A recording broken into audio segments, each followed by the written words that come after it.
Today we are going over a very content-dense chapter. Chapter 24 is going to be talking about persuasive speaking.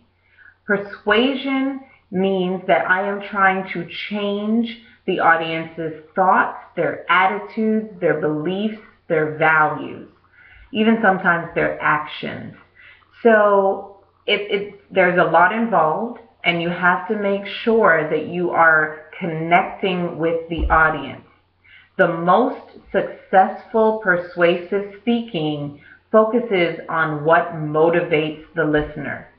So again, there comes the audience-centered approach of public speaking. It is especially important in persuasive speaking. As I go through chapter 24 with you, I want you to follow along in your textbook because there are some good diagrams and some good illustrations that will really bring out what it is that I'm sharing with you. Also, make sure that you are reading this chapter very thoroughly because you have a writing assignment based on this chapter and a persuasive speech, which is your final.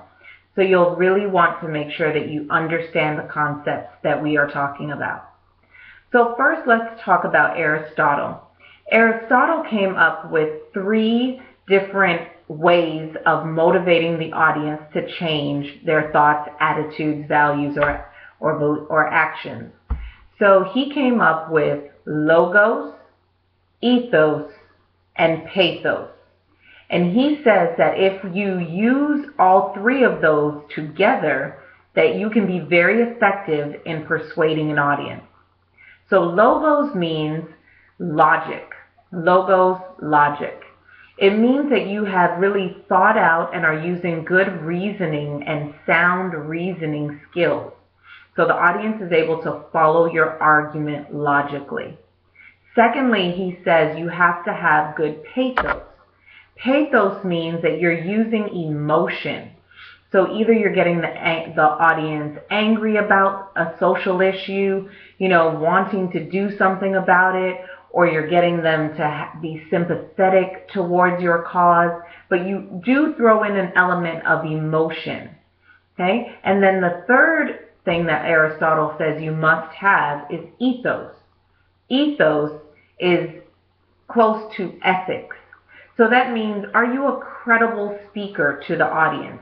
Do they believe in your reliability and in your trustworthiness in terms of developing and delivering the message that you are giving to the audience?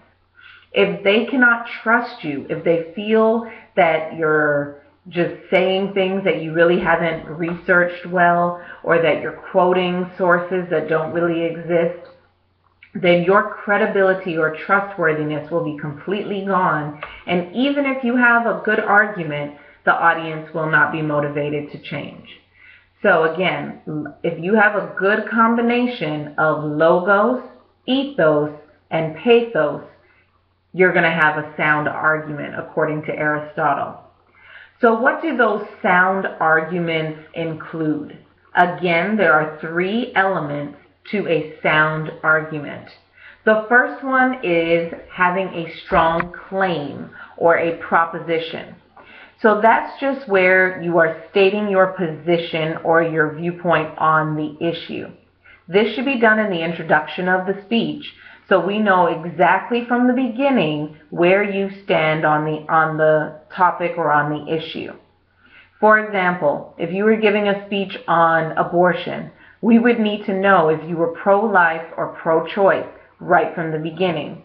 Before you started sharing all your support and everything, we have to know where you stand, and that is called your claim.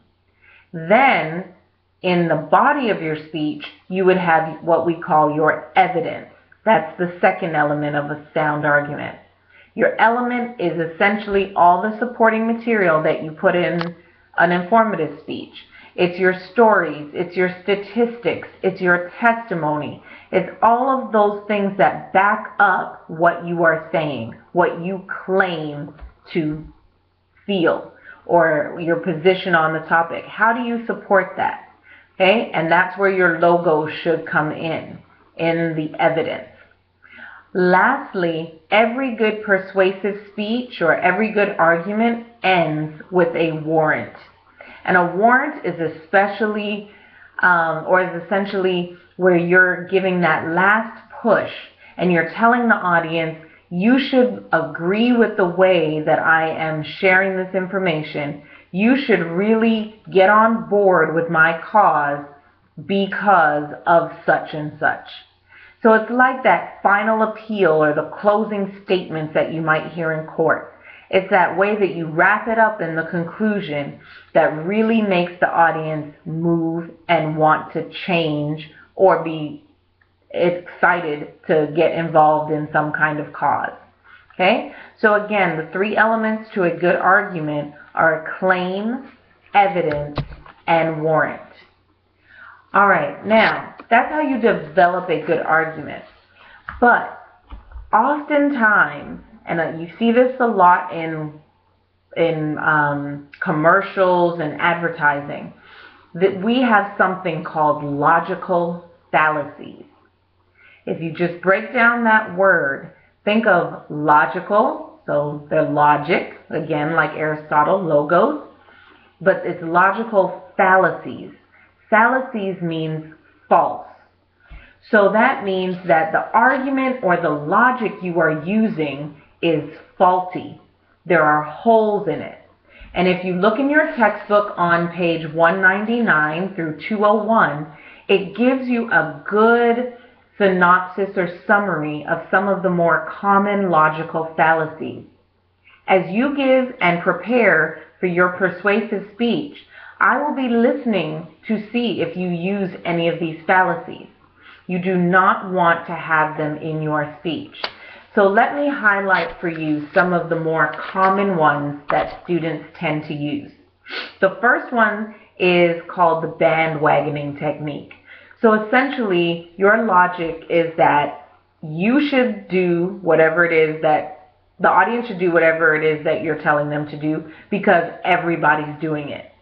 I like to think of Nike. Their phrase is just do it. Well, why should I just do it? Just because everybody else is supposedly doing it too? That's not good logic. It's not sound reasoning.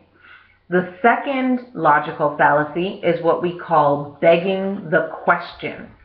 Begging the question means where basically I state an argument in a way where it has to be true.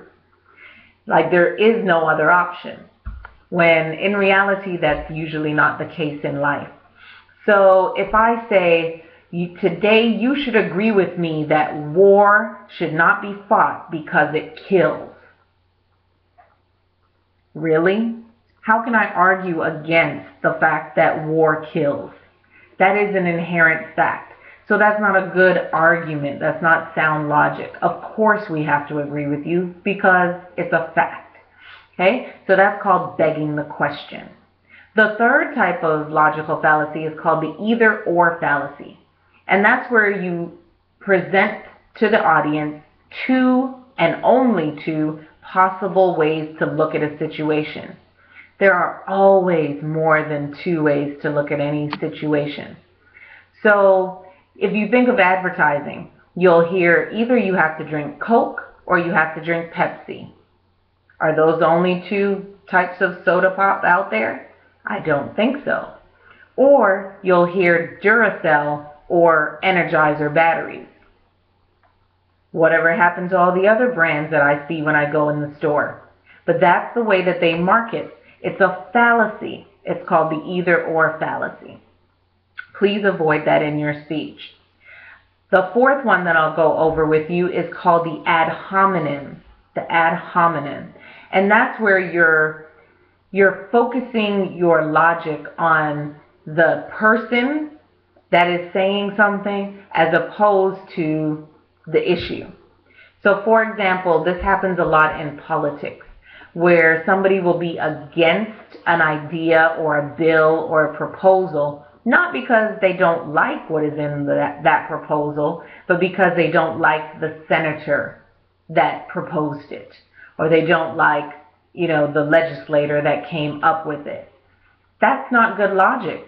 Anybody, if they came up with a good idea, give them credit for that good idea. That's called an ad hominem fallacy.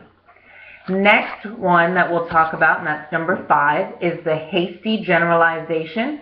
That is when you just basically jump to a conclusion without having enough facts. I think that one speaks for itself. The next one is a slippery slope. And that's where you say, it's a faulty assumption where you say, well, because this one thing happened, it's going to cause X, Y, and Z to also happen. So if I fell down while skiing, you should not go skiing because you will fall down too. You'll break your leg or you'll break your neck. You'll end up being paralyzed. No, that's not good logic. Maybe I needed to get better instruction. Maybe I wasn't fit for skiing at that time. Maybe there were bad conditions on the hill. There could be a lot of different factors or variables. You cannot say that that would happen every single time. That's called a slippery slope. And the last one that I'll highlight with you is called the appeal to tradition. The appeal to tradition is where you argue that we should do something because that's the way it's always been done. That's what a tradition is. It's something that's been passed down and, carried on for a long time. Well, just because it's been done that way before doesn't mean that we should continue to do it. Sometimes there might be a better option that has come available. So that, again, is faulty logic. Again, you'd want to review all of these different logical fallacies, and they are located in your textbook on page 199 through 201. You want to avoid these when you are coming up with your claim, evidence, and warrant in your persuasive speech. Good luck, and I hope to hear some sound logos.